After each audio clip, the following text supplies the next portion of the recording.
Hello বন্ধুরা, YouTube math স্কুলের পক্ষ থেকে নতুন একটা ভিডিও তোমাদের স্বাগত জানাই। আমরা করছিলাম ক্লাস 10-এর 11 অধ্যায় সম্পাদ্য ত্রিভুজের পরিবৃত্ত ও অন্তর্বৃত্ত অঙ্কন। তা কোষে দেখি 11.1-এর 1 দাগ পর্যন্ত অঙ্কগুলি আমরা আগের ভিডিওতে কমপ্লিট করেছি। আজকে আমরা 2 দাগ থেকে শুরু করব। তা 2 দাগে দেখো, পি কিউ সমান 7.5 সেমি, কোণ কিউ পি আর সমান 45 ডিগ্রি, কোণ পি কিউ আর সমান 75 ডিগ্রি। আবার পি কিউ সমান 7.5 সেমি, কিউপিএস সমান 60 ডিগ্রি, কোণ পি কিউ এস সমান 60 ডিগ্রি। অর্থাৎ বন্ধুরা, এখানে P Q R O P Q S দুটি ত্রিভুজ আছে। তো এই দুটি ত্রিভুজ এমনভাবে অঙ্কন করি যে আর ও এস বিন্দু যেন পি কিউর একই দিকে অবস্থিত হয়। পি কিউ আর এর পরিবৃত্ত অঙ্কন করি এবং এই পরিবৃত্তের সাপেক্ষে এস বিন্দুর অবস্থান তার ভেতরে, উপরে না বাইরে তা লক্ষ্য করে লিখি ও তার ব্যাখ্যা খুঁজি। তা বন্ধুরা, এখানে আমাদের দুটো ত্রিভুজ অঙ্কন করতে হবে। তা আমরা সহজেই বুঝতে পারছি ত্রিভুজ দুটির একটি কমন বাহু আছে, সেটি হচ্ছে পি কিউ। অর্থাৎ সেই পি কিউকে আমাদের ভূমি ধরেই ত্রিভুজটি অঙ্কন করতে হবে। তা প্রথমে চলো আমরা 7.5 সেমি মাপের একটি রেখাংশ অঙ্কন করে নিই।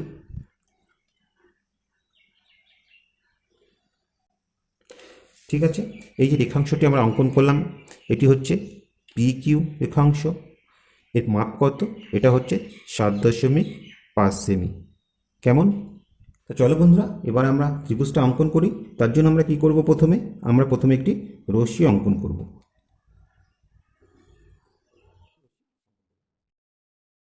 ধরি আমরা যে রশ্মিটি অঙ্কন করলাম তার নাম আমরা পি এক্স দিলাম। এবার বন্ধুরা, এই পি এক্স রেখাংশ থেকে আমরা পি কিউর সমান রেখাংশ কেটে নেব। কেমন? তো দেখো, এই পি বিন্দুতে বসিয়ে আমরা পি এক্স থেকে একটি অংশ কেটে নিলাম এবং এই ছেদ বিন্দুর নাম আমরা পি কিউ দিলাম। তাহলে এটি আমরা পেয়ে গেলাম 7.5 সেমি। এবার আমাদের কিউ পি আর অর্থাৎ বন্ধুরা পি বিন্দুতে যে কোণটা হবে সেই কোণটা হবে 45 ডিগ্রি। এবার আমরা 45 ডিগ্রি কোণটা আঁকবো। তার জন্য আমরা প্রথমে কী করবো? 90 ডিগ্রি কোণ আঁকবো এবং সেই কোণটিকে দুভাগে ভাগ করব। তা আশা করি বন্ধুরা তোমরা প্রত্যেকে 90 ডিগ্রি কোণ আঁকতে জানো। ঠিক আছে,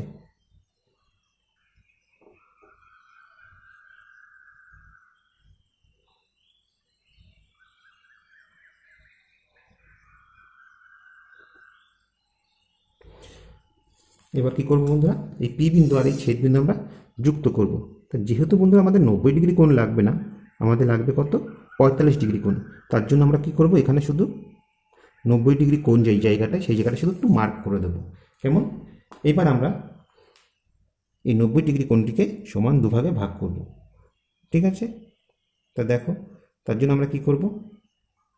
এখানে বসে একটি চাপ অঙ্কন করব এবং 90 ডিগ্রি যেখানে আমরা চিহ্নিত করেছিলাম সেই জায়গায় বসে একটি চাপ অঙ্কন করব। আর এই চাপ দুটি ছেদবিন্দু এবার আমরা যুক্ত করব। ঠিক আছে, তাহলে এই হয়ে যাবে আমাদের 45 ডিগ্রি কোণ।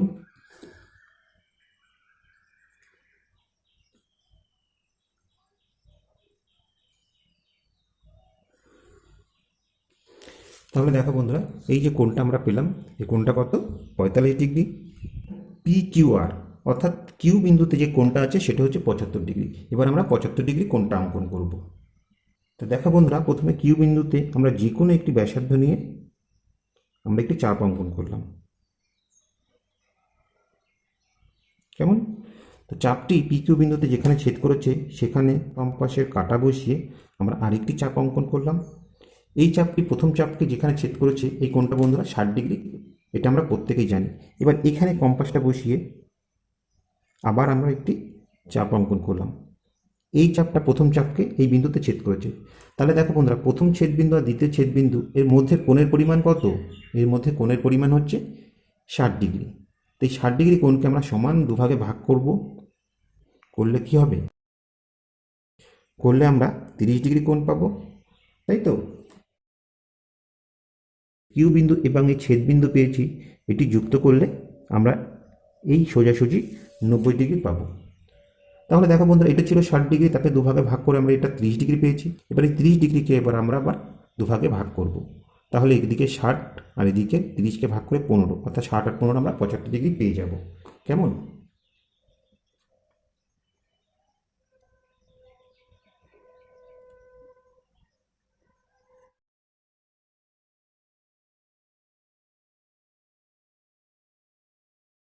তাহলে দেখো এই ছেদবিন্দুর নাম আমরা কি দেব? আর। কেমন? পি কিউ আর ত্রিভুজ আমাদের আঁকা হয়ে গেল। এবার আমরা আঁকবো পি কিউ এস ত্রিভুজ। তা দেখো এস ত্রিভুজের পি বিন্দুতে কত ডিগ্রি কোণ আছে? 60 ডিগ্রি, এবং কিউ বিন্দুতেও 60 ডিগ্রি কোণ আছে। আমরা এবার 60 ডিগ্রি কোণটা অঙ্কন করি।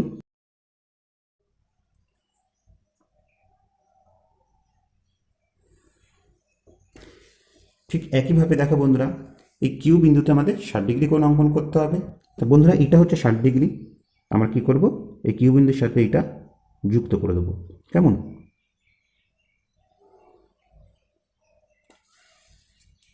এই বাড়তি অংশটা তোমরা মুছে দিতে পারো। কেমন? এই বিন্দুটির নাম আমরা এস দিলাম।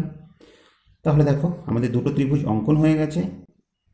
এবার আমরা ত্রিভুজ পি কিউ আর এর পরিবৃত্ত অঙ্কন করব। তার জন্য বন্ধুরা পি কিউ আর ত্রিভুজের যে কোনো দুটি বাহুর লম্ব সমদ্বিখণ্ডক অঙ্কন করতে হবে। তা আমরা প্রথমেই পি আর বাহুর লম্ব সমদ্বিখণ্ডক অঙ্কন করি। তার জন্য কি করব? পি আর বাহুর দৈর্ঘ্যের অর্ধেকের বেশি ব্যাসার্ধ নিয়ে আমরা পি বিন্দুতে দুটি চাপ অঙ্কন করব। ঠিক একইভাবে বন্ধুরা এই আর বিন্দুতে বসিয়ে আমরা দুটো চাপ অঙ্কন করব। আর এই চাপ দুটির ছেদ বিন্দু আমরা নাম দিয়ে দিই এ আর বি। কেমন? এবার আমরা এই এবি বিন্দু যুক্ত করব।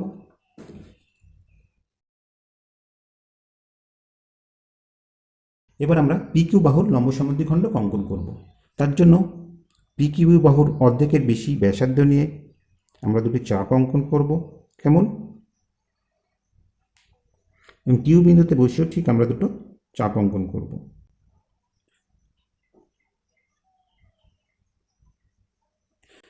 এবার চাপ দুটি ছেদবিন্দুর নাম আমরা সি এবং ডি দিলাম। এবার এই সিডি বিন্দু আমরা যুক্ত করব।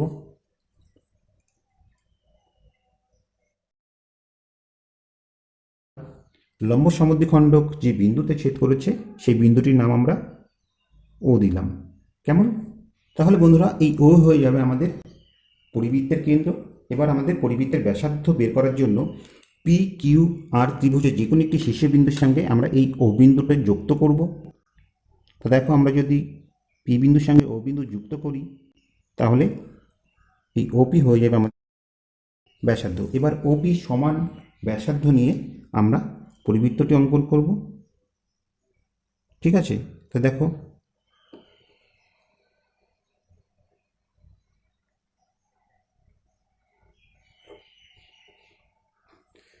এখানে আমাদের পরিবৃত্ত অঙ্কন করা হয়ে গেছে। তা আমাদের এবার যেটা জানতে চাওয়া হয়েছিল যে পরিবৃত্তের সাপেক্ষে এস বিন্দুর অবস্থান তার ভেতরে, উপরে না বাইরে। এখানে আমরা দেখতে পাচ্ছি এস বিন্দুটা পরিবৃত্তের উপরে অবস্থিত। তাহলে এখানে আমাদের লিখে দিতে হবে এস বিন্দু পরিবৃত্তের উপরে অবস্থিত।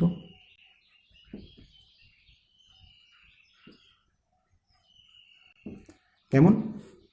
এবং সেকেন্ড দেখার একটা পার্ট দিয়েছে তার ব্যাখ্যা খুঁজি। তাহলে আমাদের ব্যাখ্যাটা খুঁজতে হবে। তো দেখো আমরা কি ব্যাখ্যা দিচ্ছি। তা বন্ধুরা এখানে দুটি ত্রিভুজ আছে। একটা হচ্ছে ত্রিভুজ P Q R. P Q R এর দুটি কোণ আছে। দেখো কোণ কিউ পি আর সমান 45 ডিগ্রি এবং কোণ পি কিউ আর সমান 75 ডিগ্রি। তাহলে স্বাভাবিকভাবে এই পি কোণ যদি 45 ডিগ্রি হয় এবং কিউ কোণটা যদি 75 ডিগ্রি হয়, তবে এই আর কোণের মান কী হবে? কোণ পি আর কিউ এর মান হবে ত্রিভুজের তিনটি কোণের সমষ্টি 180 ডিগ্রি থেকে এই কোণ দুটি সমষ্টি আমরা বাদ দেব। আমরা কত পাবো? আমরা পাবো 180 ডিগ্রি বিয়োগ 120 ডিগ্রি, অর্থাৎ আমরা পেলাম 60 ডিগ্রি। তাহলে এই কোণের মান বন্ধুরা কত হলো? এই কোণের মান বের হলো 60 ডিগ্রি। ঠিক দেখো আবার ত্রিভুজ পি কিউ এস এর এখানে কিউ পি এস কোণের মান 60 ডিগ্রি, কোণ পি কিউ এস কোণের মান 60 ডিগ্রি। তবে কোণ পি এস কিউ অর্থাৎ বন্ধুরা এই কোণটার মান কত হবে? আমরা কি করব? 180 ডিগ্রি থেকে এই কোণ দুটি সমষ্টি বাদ দেব। তাহলে আমরা কি পাবো, 180 ডিগ্রি বিয়োগ 120 ডিগ্রি, অর্থাৎ আমরা পেলাম 60 ডিগ্রি। এই কোণটার মানও 60 ডিগ্রি হয়েছে। তো দেখো বন্ধুরা, উপপাদ্য নাম্বার 36 অনুযায়ী আমরা জানি যে দুটি বিন্দুর সংযোজক সরলরেখার একই পাশে দুটি বিন্দুতে একই কোণ উৎপন্ন করলে চারটি বিন্দু সমবৃত্তস্থ হয়। তা এখানেও দেখো ঠিক পি কিউ হচ্ছে সেই দুটি বিন্দু, তার সংযোজক সরলরেখায় একই পাশে দুটি বিন্দু আর ও এস অবস্থিত এবং সেই বিন্দুতে দুটি সমান কোণ অর্থাৎ 60 ডিগ্রি করে কোণ উৎপন্ন হচ্ছে। তাহলে পি কিউ আর এস এই চারটি বিন্দু সমবৃত্তস্থ হবে, তাই না? তাহলে এই কথাগুলো আমাদের লিখে দিতে হবে। আমরা জানি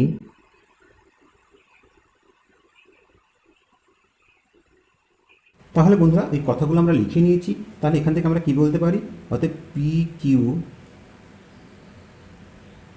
আর এস চারটি বিন্দু সমবৃত্তস্থ। কেমন? এবার বন্ধুরা 3 দাগের অঙ্কটা লক্ষ্য করো। 3 দাগে বলা আছে এবি সমান 5 সেমি, কোণ বিএসি সমান 30 ডিগ্রি, কোণ এবিসি সমান 60 ডিগ্রি। আবার এবি সমান 5 সেমি, কোণ বিএডি সমান 45 ডিগ্রি, কোণ এবিডি সমান 45 ডিগ্রি। তাহলে এখানে আমরা দুটো ত্রিভুজ দেখতে পাচ্ছি, একটা এবিসি এবং একটা এবিডি। তো এই ত্রিভুজ দুটি এমনভাবে অঙ্কন করি যে সিডি বিন্দু যেন এবি এর বিপরীত পাশে অবস্থিত হয়। অর্থাৎ বন্ধুরা আগের অঙ্কে আমরা করেছিলাম কি, যে আর ও এস বিন্দু পি কিউর একই দিকে ছিল। এই ক্ষেত্রে আমাদের যে ছবিটা অঙ্কন করতে হবে সেখানে সি আর ডি বিন্দু যেন যে ভূমি থাকবে তার বিপরীত পাশে অবস্থিত হবে। কেমন? এবার তারপর দেখো বলেছে এবিসি ত্রিভুজের পরিবৃত্ত অঙ্কন করি এবং ওই পরিবৃত্তের সাপেক্ষে ডি বিন্দুর অবস্থান লিখি। এছাড়া অন্য কি কি বৈশিষ্ট্য লক্ষ্য করছি বুঝে লিখি। তো চলো বন্ধুরা, প্রথমে আমরা 5 সেমি মাপের একটি রেখাংশ অঙ্কন করি।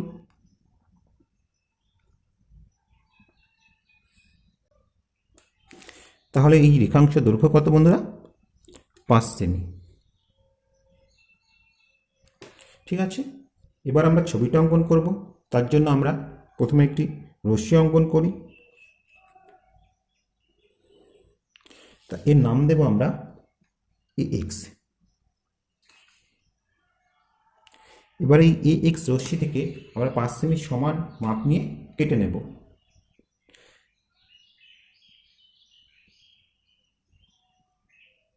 এবং এই ছেদবিন্দু নাম দিলাম আমরা বি। কেমন? এবার আমাদের কোণ অঙ্কন করতে হবে। তা দেখো বন্ধুরা, এবিসি ত্রিভুজের ক্ষেত্রে এই বিন্দুতে যে কোণটা হবে সেটি হচ্ছে 30 ডিগ্রি। তো আমরা 30 ডিগ্রি কোণ কীভাবে অঙ্কন করব? প্রথমে 60 ডিগ্রি কোণ আঁকবো এবং সেই 60 ডিগ্রি কোণকে আমরা দুভাগে ভাগ করে দিয়ে 30 ডিগ্রি কোণ পেয়ে যাব। তার জন্য আমরা যে কোনো মাপের একটি ব্যাসার্ধ নিয়ে এই বিন্দুতে বসিয়ে একটি চাপ অঙ্কন করলাম। চাপটি এবি রেখাংশকে যে বিন্দুতে ছেদ করলো সেই বিন্দুতে কাটা বসিয়ে আমরা আবার একটি চাপ অঙ্কন করলাম এবং সেই চাপটি প্রথম চাপকে যে বিন্দুতে ছেদ করলো এটি হচ্ছে 60 ডিগ্রি। এবার আমাদের কী করতে হবে বন্ধুরা? এই 60 ডিগ্রি কোণটাকে সমান দুটি ভাগে ভাগ করতে হবে। কেমন? তা দেখো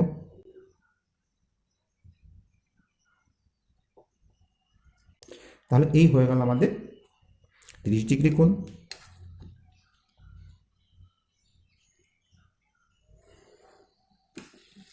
কেমন? এবার বি বিন্দুতে আমরা একটি 60 ডিগ্রি কোণ আঁকবো।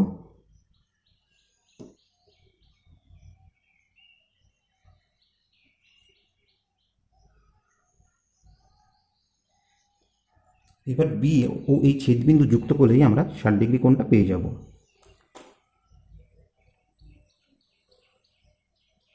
ঠিক আছে, তাহলে এই ছেদবিন্দুর নাম আমরা সি দিলাম। তো দেখো বন্ধুরা, এই বাড়তি অংশটুকু আমরা এবার মুছে দিচ্ছি। এবার বন্ধুরা আমরা যে ত্রিভুজটা অঙ্কন করব সেটি স্বাভাবিকভাবেই কী হবে, এই সি এর বিপরীত দিকে হবে, অর্থাৎ নিচের দিকে হবে। তার জন্য এই বিন্দুতে আমাদের কোণ আছে 45 ডিগ্রি এবং বি বিন্দুতেও কোণ আছে 45 ডিগ্রি। তাই আমরা কী করবো? আমরা প্রথমে 90 ডিগ্রি কোণ আঁকবো এবং সেই 90 ডিগ্রি কোণকে আমরা সমান দুভাগে ভাগ করব।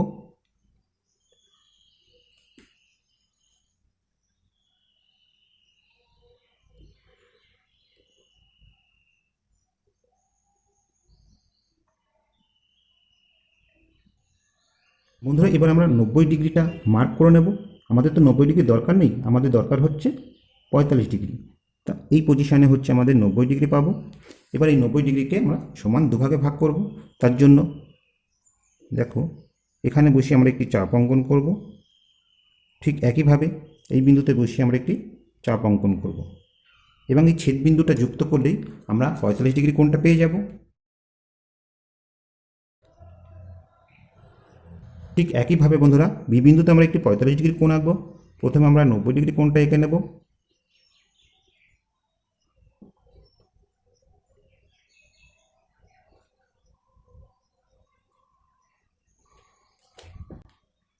আমরা 90 ডিগ্রি মার্কটা করে নিই।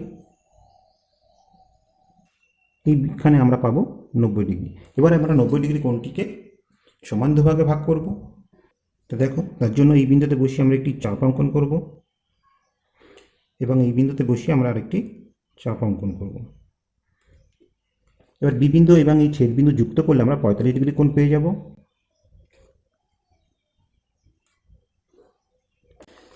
আর এই বাড়তি অংশটা আমরা এবার মুছে দিই এবং এই বিন্দুর নাম আমরা ডি দিয়ে দিলাম।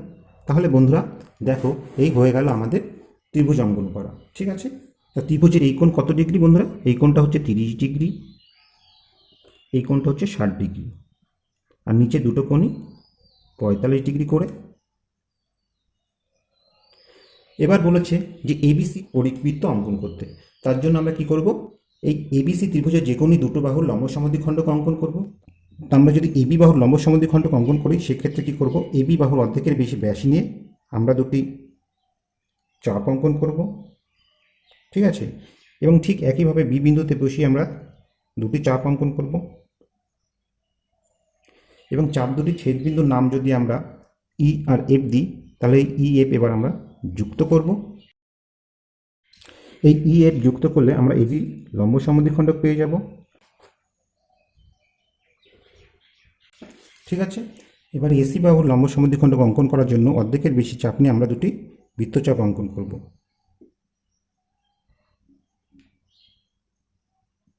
এবং সি বিন্দুতে বসিয়ে আমরা দুটি বৃত্তচাপ অঙ্কন করলাম এবং চাপ দুটি ছেদ বিন্দুর আমরা নাম দিলাম জিএইচ। এবার এই জিএইচ বিন্দু যুক্ত করলে আমরা এসির লম্ব সমদ্বিখণ্ডক পেয়ে যাব।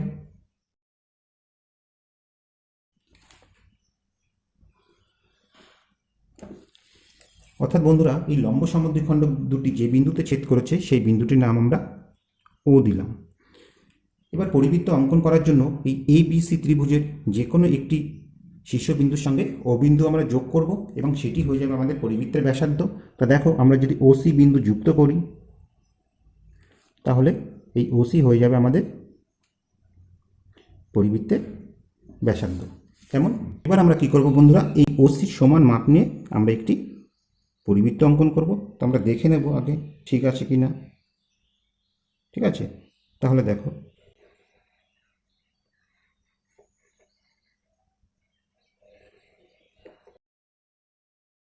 এবার আমাদের যে প্রশ্নগুলি করা হয়েছিল সেগুলি লক্ষ্য করো যে পরিবৃত্তের সাপেক্ষে ডি এর অবস্থান লিখি। তাহলে ডি বন্ধুরা কোথায় আছে পরিবৃত্তের সাপেক্ষে? তাহলে এখানে আমরা লিখি যে ডি বিন্দু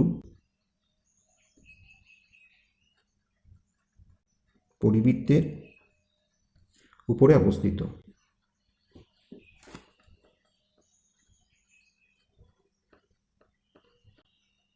কেমন? এবার দেখো বন্ধুরা, দ্বিতীয় প্রশ্ন করা হয়েছে আমরা কি কি বৈশিষ্ট্য লক্ষ্য করেছি সেগুলি খুঁজে নিয়ে লিখি। তা বৈশিষ্ট্যগুলো দেখো, এখানে বন্ধুরা দুটো ত্রিভুজ আছে। একটা দেখো ত্রিভুজ এবিসি এবং ত্রিভুজ এবিডি। তাহলে এবিসি এর আমরা কি পাচ্ছি? দেখো, এবিসি এর কোণ এসিবি সমান কি হবে? ত্রিভুজের তিনটি কোণের মান 180 ডিগ্রি। তার থেকে এই দুটি কোণের সমষ্টি যদি আমরা বাদ দিই, অর্থাৎ 30 ডিগ্রি যোগ 60 ডিগ্রি, আমরা কি পাবো? 180 ডিগ্রি বিয়োগ 90 ডিগ্রি সমান 90 ডিগ্রি। তাহলে এই কোণটা কত ডিগ্রি হলো বন্ধুরা? 90 ডিগ্রি হলো। ঠিক একইভাবে দেখো যে ত্রিভুজ এবিডি এর এডিবি কোণটার মান দেখো, এ ডি বি সমান কী হবে? তিনটি কোণের মান 180 ডিগ্রি বিয়োগ এই দুটি কোণের সমষ্টি, অর্থাৎ 45 ডিগ্রি যোগ 45 ডিগ্রি। তাহলে আমরা কত পাবো? 180 ডিগ্রি বিয়োগ 90 ডিগ্রি সমান 90 ডিগ্রি। অতএব ত্রিভুজ এবিসি ও ত্রিভুজ এবিডি সমকোণী ত্রিভুজ।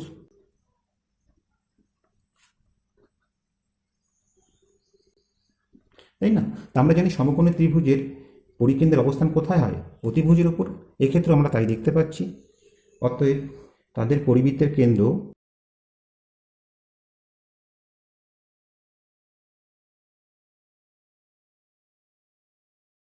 ও তাদের অতিভুজের উপর অবস্থিত।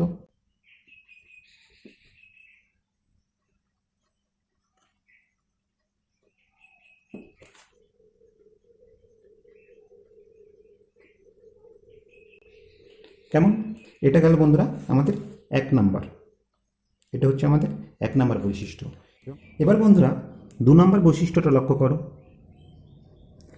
দেখো এখানে আমরা ACBD যে চতুর্ভুজ দেখতে পাচ্ছি, ACBD চতুর্ভুজের এই সি কোণ আর এই ডি কোণের মান কত? দেখো এখানে আমরা দেখেছি ACB যোগ ADB সমান, ACBর মান আমরা 90 ডিগ্রি পেয়েছি এবং ADBর মানও আমরা 90 ডিগ্রি পেয়েছি, অর্থাৎ 90 যোগ 90 আমরা পাবো 180 ডিগ্রি।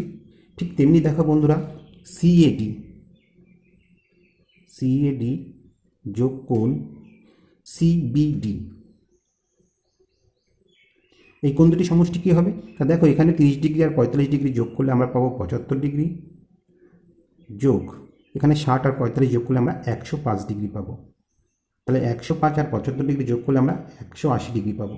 অর্থাৎ দেখতে পাচ্ছি বন্ধুরা এখানেও বিপরীত কোণ দুটি সমষ্টি 180 ডিগ্রি। তা আমরা জানি কোনো চতুর্ভুজের বিপরীত কোণ পরস্পর সম্পূরক হলে চতুর্ভুজের শীর্ষ বিন্দুগুলি সমবিন্যস্ত হবে। এটি আমরা 39 নম্বর উপপাদ্যে শিখেছিলাম। তাহলে এই কথাগুলি আমাদের লিখে নিতে হবে যে আমরা জানি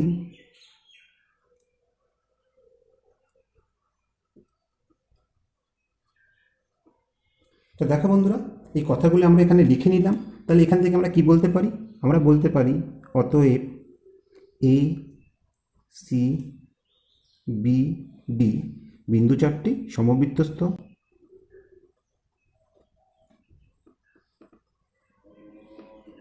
তাহলে বন্ধুরা এই আমরা দুটো বৈশিষ্ট্য পেলাম। আশা করি সম্পদের আমরা বুঝতে পেরেছো। তো বন্ধুরা এই ছিল ভিডিওটি। আশা করি ভিডিওটি তোমাদের ভালো লেগেছে। ভিডিওটি যদি তোমাদের ভালো লেগে থাকে অবশ্যই লাইক, কমেন্ট ও শেয়ার করবে। আর বন্ধুরা তোমরা যদি এই চ্যানেলে নতুন হয়ে থাকো তা প্লিজ সাবস্ক্রাইব করে নেবে।